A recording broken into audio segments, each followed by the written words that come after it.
The hotel was always ordinary, until that night, when the door of room 301 silently opened and closed again.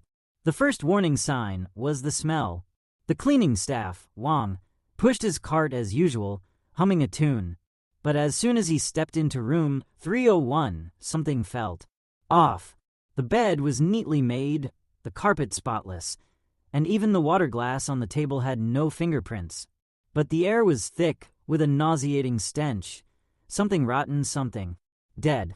He wrinkled his nose, searching for the source.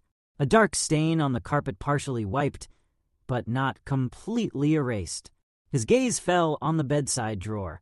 Slowly, he reached out and pulled it open. Inside lay a severed, blackened finger, its flesh rotting, nails stained with dried blood as if the owner had struggled desperately before death. His stomach churned. His mind screamed at him to leave. But as he stumbled back, his foot kicked something. He looked down. A human eyeball rolled to a stop at his feet, milky white, with dark red veins, still moist as if it had been freshly plucked out.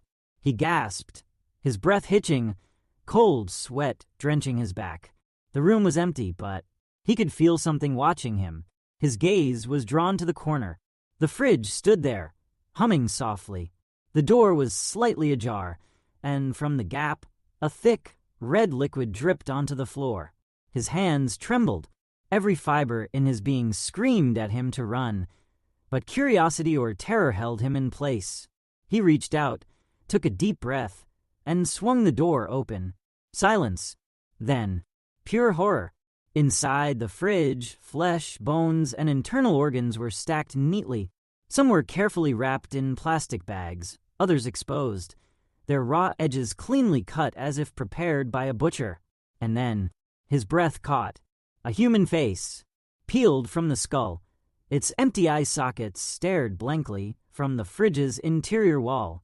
The mouth was slightly open, frozen in an eternal, soundless scream. Wang's scream lodged in his throat. He staggered backward, his legs giving out beneath him. His vision blurred. The walls seemed to close in. The air felt thick. And then inside the fridge, the severed head twitched. He bolted from the room, tripping over himself as he smashed the alarm button at the front desk. Police arrived, sealing off the hotel. When they opened the fridge, they found not just body parts, but also a note. The handwriting was jagged, shaky, as if scrawled by someone in their final moments. "He's still here." The officers exchanged uneasy glances. They checked the security cameras. 3 days ago, the guest in room 301 had checked in with a heavy suitcase. But when he checked out, his suitcase was empty. Where did he go? Whose body was in the fridge? And then came the most chilling discovery: the note's handwriting perfectly matched the guest's own signature. The body was too mutilated to confirm its identity. Had the guest been killed? Or had he done the killing? But the true horror? The man had vanished. The cameras showed him entering a narrow alleyway, a dead end. Yet, he never came out. A few days later, the hotel reopened. Room 301 was cleaned, sanitized, aired out. A new guest checked in, tossed their suitcase on the bed, and fell asleep. At midnight, they stirred awake. Something felt wrong. The air was too still. They turned over and their breath caught. The fridge door was slightly ajar. Something inside was watching them. They sat up, heart pounding, reaching for the bedside lamp. A cold, bony hand slowly crept out from under the bed. "Do you really think you're alone in your hotel room?"